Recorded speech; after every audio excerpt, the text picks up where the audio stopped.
Please subscribe my channel and press the bell icon. Meenu चिड़िया अपनी बेटी के साथ रहती थी।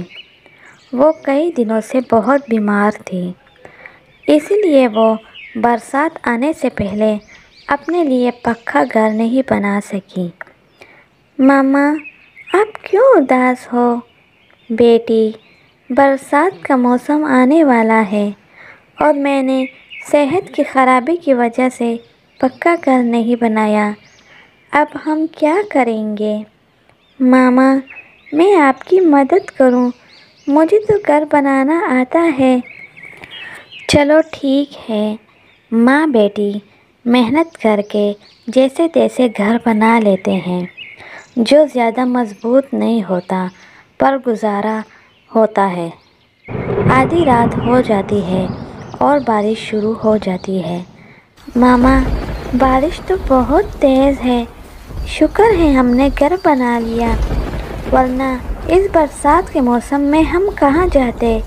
बेटी, ऊपर वाला हर किसी की मदद करता है, वो किसी को तन्हा नहीं छोड़ता। गोरी कौवी मीनू चिड़िया का घर देखकर जलने लगती है। कालू जी, ये कैसे हो गया?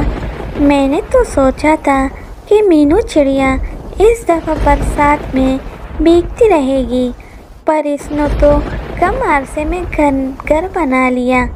गौरी, तुम मीनू से जलती क्यों हो? रहने दो, जैसे रहते हैं तो रहने दो। तुम मेरे पति होकर इनकी तरफदारी कर रहे हो, मुझसे ये बर्दाश्त नहीं होता। तुम्हें कुछ करना पड़ेगा।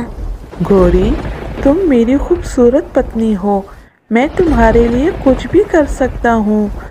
सुबह होते ही बारिश रुक जाती है तो मीनू चिड़िया अपनी बेटी के साथ भोजन की तलाश में चली जाती है। तो कालू कौवा मौके का फ़ायदा उठाकर मीनू चिड़िया के घर को आग लगा देता है और मीनू का घर जलकर राख हो जाता है। जब मीनू चिड़िया वापस आती है तो अपने घर को जला हुआ पाकर रोने लग जाती है। अरे, ये किसने किया? इतनी मुश्किल से तो घर बनाया था और किसी ने इसे जला दिया। अब हम माँ बेटी कहाँ क्या करेंगे? और वो दोनों बहुत उदास होते हैं।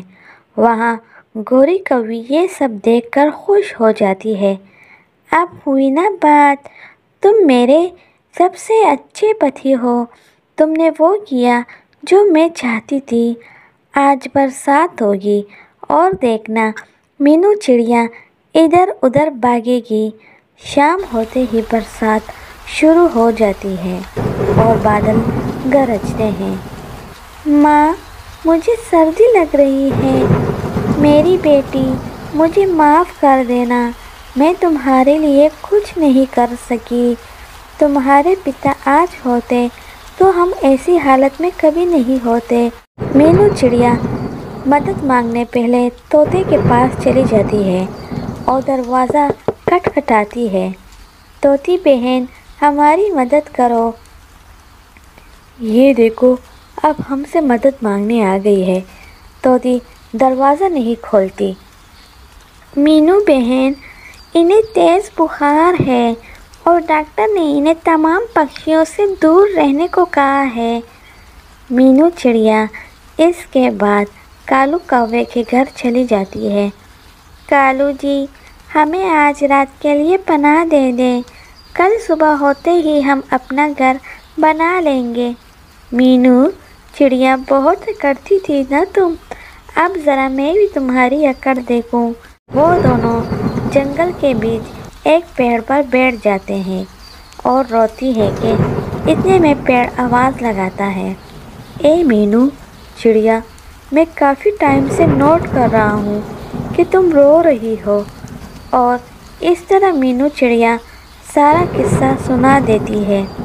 आ जाओ, इस छेद में जाकर बैठ जाओ, यहाँ तुम बरसात का मौसम ख़त्म होने तक रह सकते हो और तुम लोगों को भोजन भी अंदर मिल जाया करेगा। ये सुनकर मीनू चिड़िया बहुत खुश हो जाती है اور وہ دونوں کھیت میں چلے جاتے ہیں اور وہاں رہتے ہیں۔ اگلی صبح مینو چڑیا پانی پینے ندی جا رہی ہوتی ہے کہ راستے میں کالو کوا اور گوری کوی مل جاتے ہیں۔ کیوں مینو، اب کہاں رہ رہی ہو تم؟ کیوں گوری، تمہیں کیا لگتا ہے کہ جس کا کوئی نہیں ہوتا اس کا خدا نہیں ہوتا کیا؟ میرے خدا نے میرا بندوبست کر دیا ہے۔ اور اس طرح مینو چڑیا گوری کوی کو سب بتا دیتی ہے اور وہاں سے چلی جاتی ہے۔ کالو جی، یہ کیا ہو گیا؟ مجھ سے برداشت نہیں ہو رہا، تمہیں دوبارہ کچھ کرنا پڑے گا۔ گوری، تمہارے لیے تو میں کچھ بھی کر سکتا ہوں۔ اور اس طرح کالو کوا اس پیڑ کو آگ لگا دیتا ہے کہ کچھ دیر بعد بارش شروع ہو جاتی ہے اور آگ بجھ جاتی ہے۔ مینو چڑیا، تم پریشان نہ ہو، میں اس کالو کو سبق سکھا کر رہوں گا۔ تم پریشان نہ ہو اور جا کر آرام کرو۔ اگلے روز کالو دوبارہ پیڑ کے قریب آتا ہے تو پیڑ کالو کوے کی ڈنڈے سے پٹائی کرتا ہے اور کالو زخمی ہو کر وہاں سے چلا جاتا ہے۔ اور اس طرح مینو چڑیا اپنی بیٹی کے ساتھ اس پیڑ میں ہنسی خوشی رہتے ہیں۔